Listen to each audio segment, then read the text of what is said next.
नमस्कार, स्वागत है आप सबका। आपके साथ मैं हूं मोनिका सिंह राणा। खबरों की शुरुआत करते हैं सबसे पहले इस वक्त की बड़ी खबर के बाद। लखनऊ और कानपुर में इनकम टैक्स ने छापा मारा है। लखनऊ में 56 भोग सूरज बिल्डर्स के ठिकानों पर छापेमारी की गई है। कानपुर के बीआर ट्रेडिंग के फ्लेवर्स पर छापेमारी हुई है। 56 भोग के मालिक रविंद्र गुप्ता के घर से 50 लाख मिले हैं। इनकम टैक्स की छापेमारी में कई बड़े खुलासे भी किए गए हैं।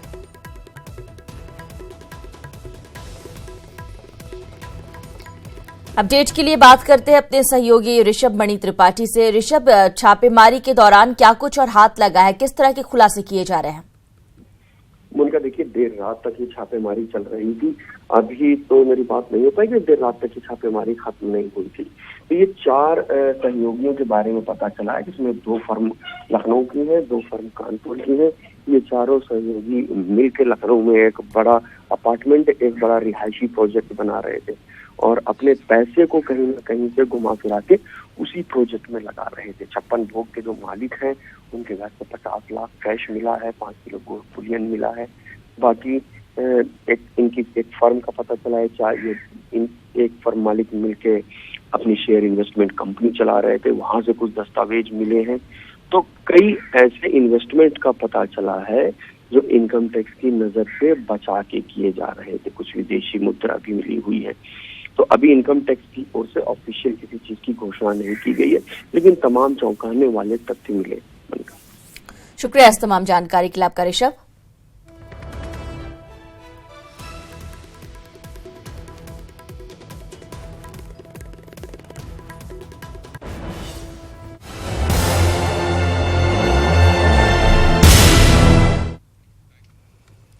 लोकसभा चुनावों को लेकर सपा और बसपा में गठबंधन फाइनल हो गया है। खास बात यह कि इस खबर को सबसे पहले आप तक न्यूज 18 नहीं पहुंचाया।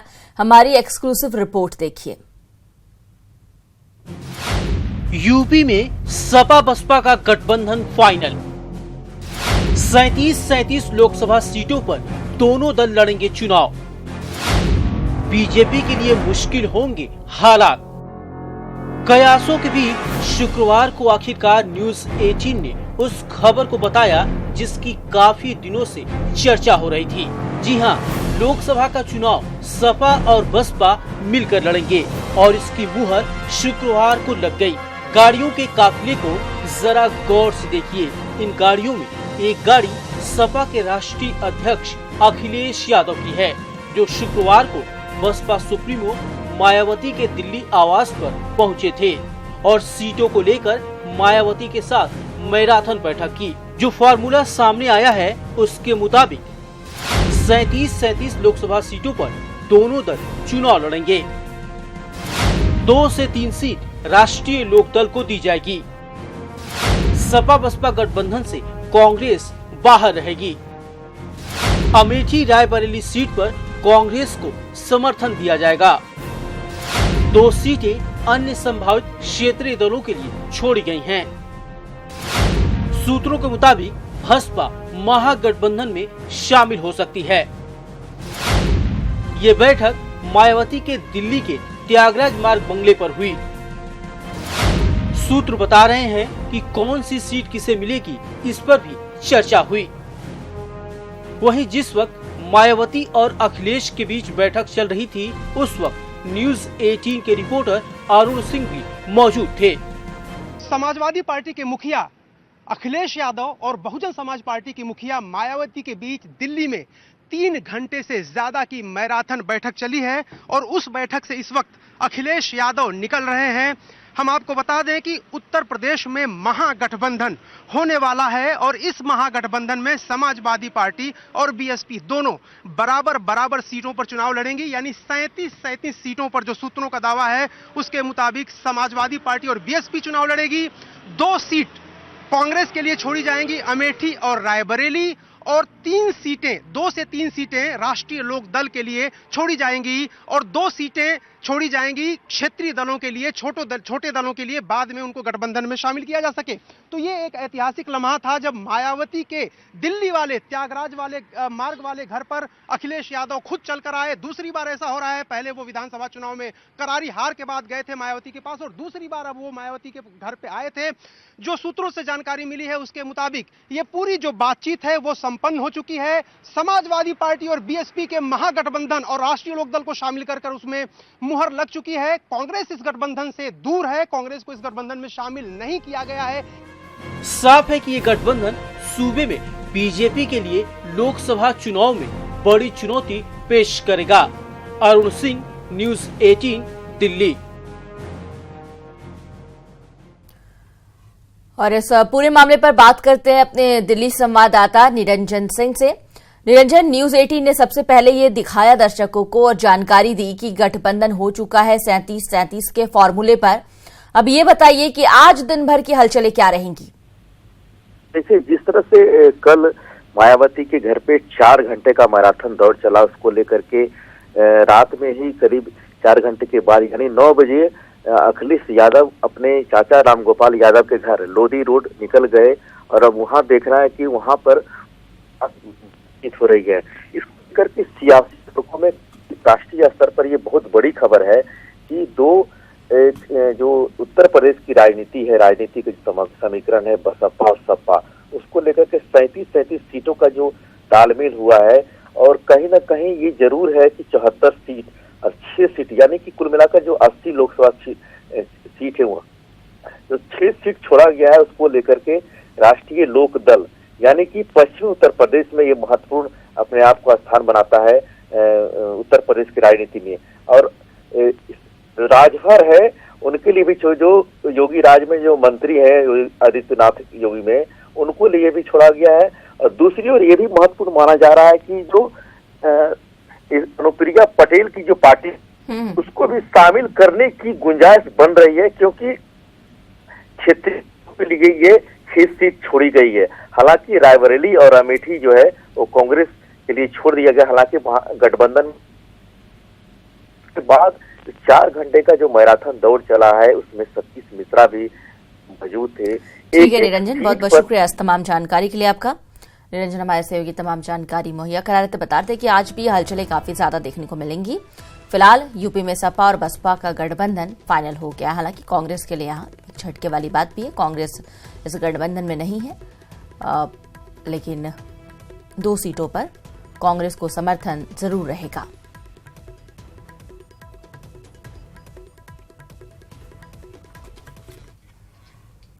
लोकसभा चुनाव में रणनीति तय करने के लिए अमित शाह की अध्यक्षता में पश्चिमी उत्तर प्रदेश के बीजेपी सांसदों और कुछ वरिष्ठ मंत्रियों की बैठक दिल्ली में हुई।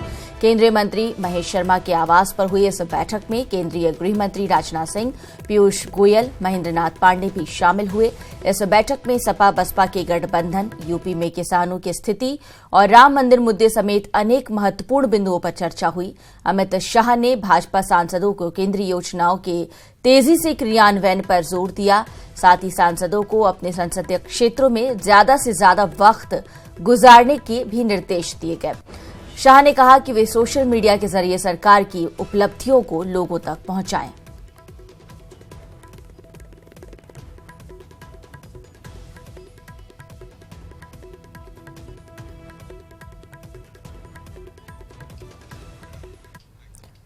यूपी सीएम योगी आदित्यनाथ आज प्रयागराज का दौरा करेंगे। सीएम कुंभ मेले से जुड़े अधिकारियों के साथ बैठक करेंगे। साथ ही सीएम अखाड़ों और साधु संतों के शिविरों का भ्रमण भी करेंगे। सीएम नाविकों को लाइफ जैकेट का वितरण भी करने वाले हैं।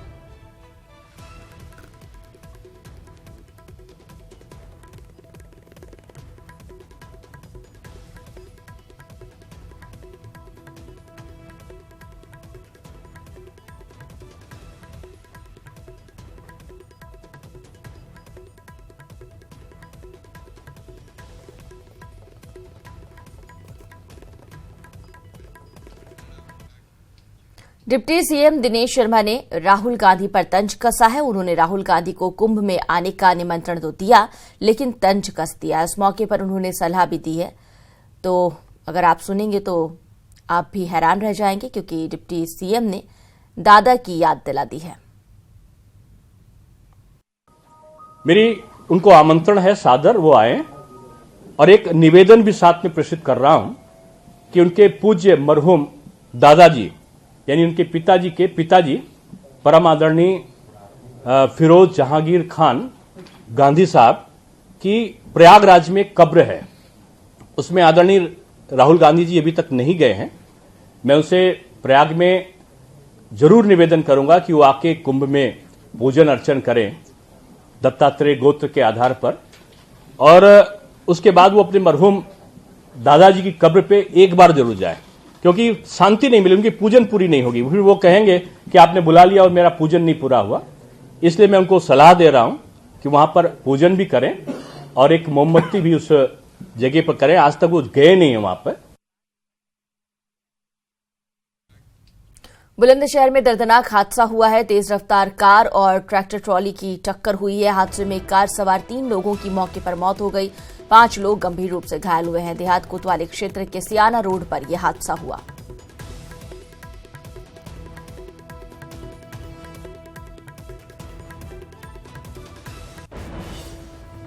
इसमें एक बच्ची 6 साल की आरुषि नाम की, और एक गज्जू सन ऑफ ओमी, और एक करण नाम का आदमी खत्म हो गया। 3 लोग कुल इसमें खत्म हो गए मौके। ये गन्ने का टोला आ रहा था, टोले में पीछे से इन्होंने गाड़ी, ये पीछे से स्विफ्ट डिजायर गाड़ी ये पीछे से घुस गई है उसमें।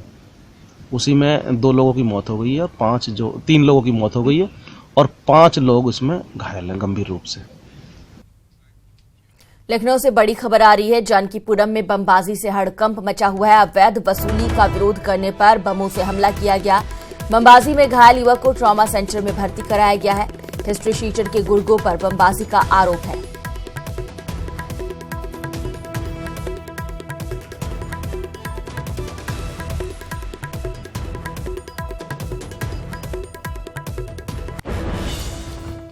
बलिया के सहतवार थाना क्षेत्र के आसमान ठोठा गांव स्थित प्राथमिक विद्यालय में जब बच्चे पढ़ रहे थे, उस समय स्कूल परिसर में बार बाला का डांस हो रहा था। ये वीडियो इलाके में तेजी से वायरल हो रहा है। बेसिक शिक्षा अधिकारी जांच के बाद कार्रवाई की बात कह रहे हैं। ये 2 तस्वीरें आपको दिखा रहे हैं। बार बाला का डांस एक तरफ हो रहा है, वहीं दूसरी तरफ बच्चों की पढ़ाई पर इसका सीधा असर। बच्चे पढ़ाई करने के लिए स्कूल जाते हैं, लेकिन वहां पर किस तरह से कुहड़ता का परिचय दिया जा रहा था। ये 2 तस्वीरें आपके सामने है। स्कूल परिसर में डांस का आयोजन किया गया। बार बाला यहाँ ठुमके लगा रही थी, वहीं दूसरी ओर बच्चे अपनी पढ़ाई के लिए जो रोज स्कूल आते हैं, इस तरह के माहौल में उनकी पढ़ाई कैसे होगी, कैसे पढ़ेंगे बच्चे, ये सवाल है। हालांकि पूरे मामले पर अब बेसिक शिक्षा अधिकारी जांच के बाद कार्रवाई करने की। जैसा कि इस वीडियो में दिख रहा है मुझे कि एक प्रकार का कंबल वितरण कार्यक्रम में जो है शोर शराबे के बीच ही पठन पाठन चल रहा है, तो निश्चित रूप से ये ऐसा नहीं होना चाहिए पढ़ाई के दौरान, और ये आपके माध्यम से मेरे संज्ञान में आया है। मैं तत्काल अभी खंड शिक्षा अधिकारी को निर्देशित कर रहा हूँ कि इसकी जाँच करके और एक रिपोर्ट दें जो है कि इसके लिए जो है जिम्मेदार कौन है। वाराणसी में न्यूज 18 ने लाइफलाइन कार्यक्रम का आयोजन किया। इस कार्यक्रम में स्वास्थ्य मंत्री सिद्धार्थनाथ सिंह शामिल हुए, जिन्होंने अपनी सरकार की उपलब्धियों को गिनाया। साथ ही आयुष्मान भारत योजना के लाभार्थियों को अभिभखान किया। इस दौरान कई व्यापारियों को काशी रत्न सम्मान से भी नवाजा गया। न्यूज 18 आए दिन ऐसे प्रोग्राम करता रहता है, जिसके जरिए लोगों को जागरूक करने के साथ ही सरकार की योजनाओं को लोगों तक पहुंचाया जाता है।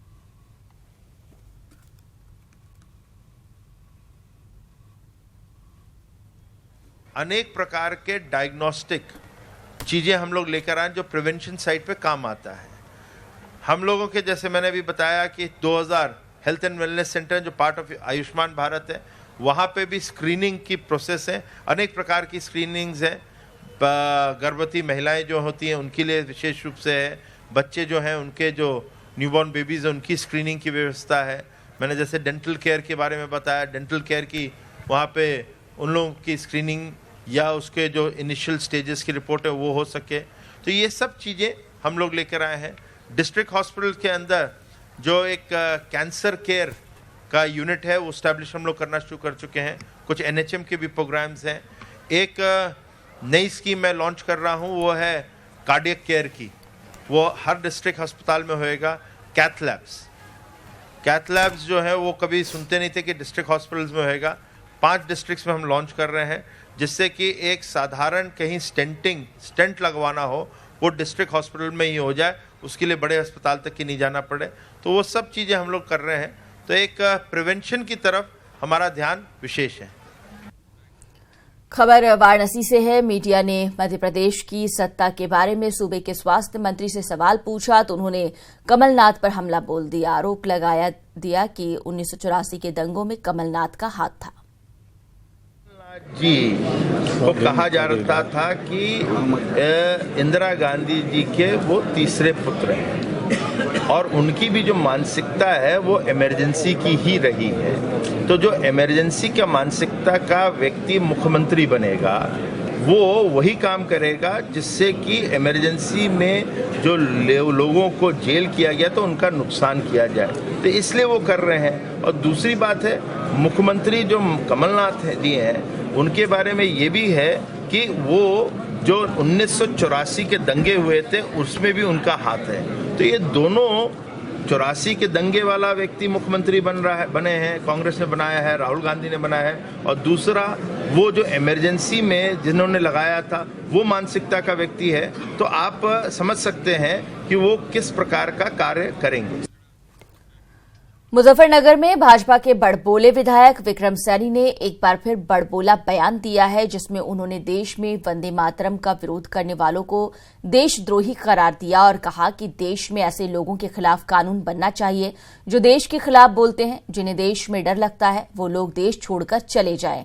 उन्होंने कहा कि अगर मुझे मंत्रालय मिल गया तो ऐसे देशद्रोहियों को बम से उड़ा दूंगा। दूसरी पार्टियां बीजेपी के अलावा जो दूसरी पार्टियां हैं वे वंदे मातरम भारत माता की जय बोलने से परहेज करती हैं, मंच पर बोल ही नहीं सकती। मध्य प्रदेश में आपने देख लिया, वंदे मातरम पे बैन लगा दिया। जो देशद्रोही हैं, जो कहते हैं हमें खतरा है, हम यहाँ सुरक्षित नहीं हैं, मैंने उनके लिए बोला है कि उनका भी कुछ ना कुछ इंतजाम होना चाहिए। कैसा इंतजाम? ऐसे सख्त कानून बने, जो ऐसा बोले उसको सजा का प्रावधान हो, ये देशद्रोह की श्रेणी में आए।